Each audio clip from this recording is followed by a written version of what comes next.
I saw this headline in the Avvenire. It's one of the major Italian publications, very well known.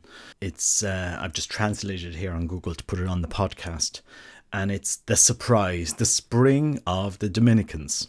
Vocations increase among young people, and we've seen that in Ireland. You look at the incredible work that's been done over the last number of years by Father Harris, and very traditional good men that know the faith, love the faith, that want to bring us to understand the faith better, that are able to teach the faith. And we see this around Ireland, and an incredible example. You can see who a Dominican is. They dress like a Dominican, and they are really, really deep men of prayer, and you have to admire.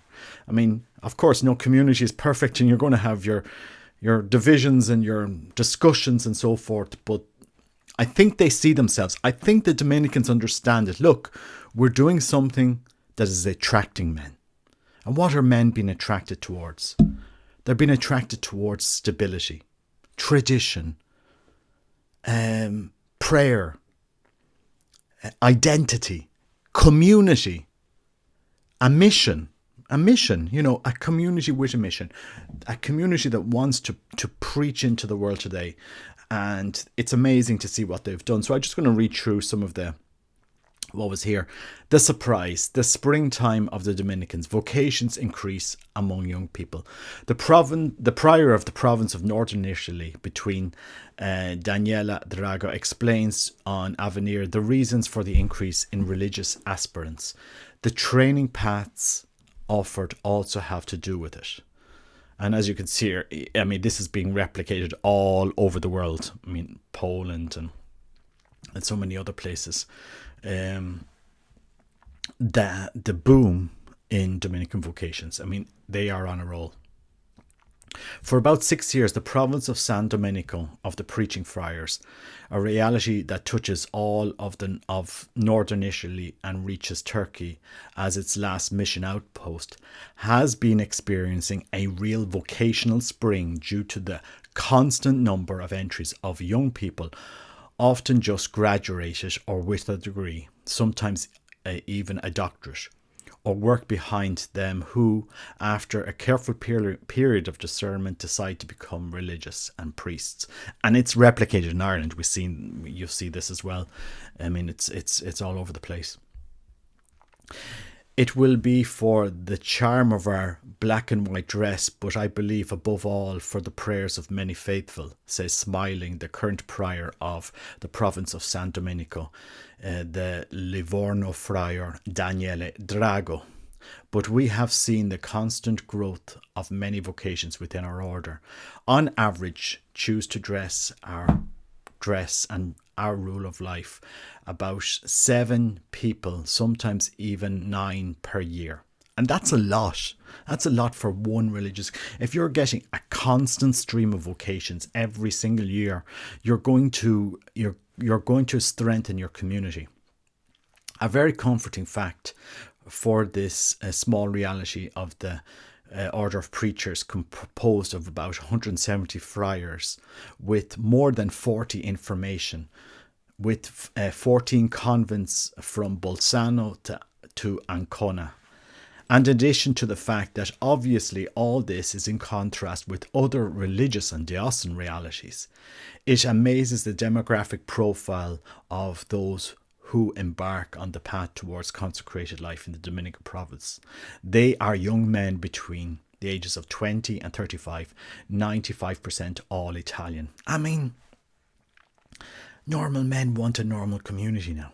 They want a challenge, intellectually, spiritually, historically, this challenge. And it is, the Dominicans have found a formula that is working, and the church needs to look and engage and say, look, young people today, they don't want a liberal blasé Catholicism. They may want to see a priest celebrate the ancient Dominican rite of the Mass. I know lots in Ireland that would love to go and see a Dominican priest celebrate the ancient Dominican rite of the church, without dividing the church, without getting into discussions of Vatican II and liturgical changes or or any of that polarization or any of that traditional nonsense, in the sense that, that polarized traditional nonsense that people use, to just experience our history, to see our history lived in a community, and also to be able to speak into the modern world. I think they can offer something to this world. I think we don't need to divide the church over liturgy, but we should not also restrict something that is attracting people. And young people are attracted to traditional Catholic practices. We've seen this all over the world.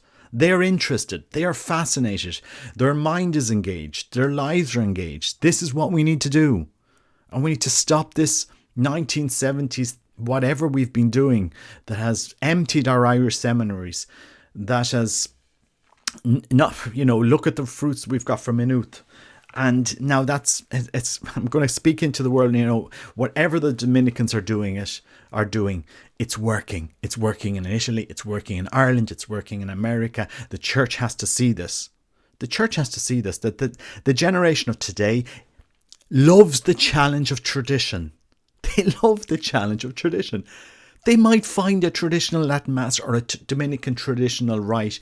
That's something beautiful. I'm challenged by this. I like this. I'd like to learn Latin. I'd like to be able to read ancient texts. I'd like to understand the faith a bit more. It engages this generation even more than 50 years ago, and this technological generation. Anyway, behind this vocational success, there are some particular problems which also have to do with the way in which these vocations are accompanied, formed and grown, and which Fra Drago explains in an interview on the pages of Avenira. Anyway, that's the news that came out, and I think it's interesting that we see this, and the church listen to what's going on, and I think it's important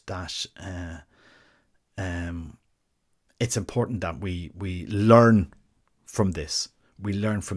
Why is the Institute of Christ the King, their seminary, packed? Why is it packed in Italy? Why? Ask yourself the question. Why are so many people joining traditional movements? Why does that attract a whole new generation? Why? Because it speaks to them. The history of our church, the traditions of our church speak to them, and we shouldn't set that up in opposition to post-Vatican II reforms, but we should learn. And you would be surprised at how many people might be interested in going and assisting at a traditional Dominican Rite Mass. It might be something that attracts more men. I would say if every Dominican house in Ireland was offering one traditional Dominican rite once a week in every location, I'd just be interested. Just do it as an experiment for 5 years. 5 years. Just do it as an experiment. 5 years. How many young men and women actually might find their vocation in the silent prayer of a traditional Latin Mass, in that beautiful, silent, sacred encounter? Do the experiment. Do that experiment, and let's see what the fruits will be. So pray for the church, and God bless the Dominicans. Certainly the Spirit seems to be moving there in a profound way, and we need these men to challenge the church and to help the church and to renew the faith. God bless you. Take care. Bye bye.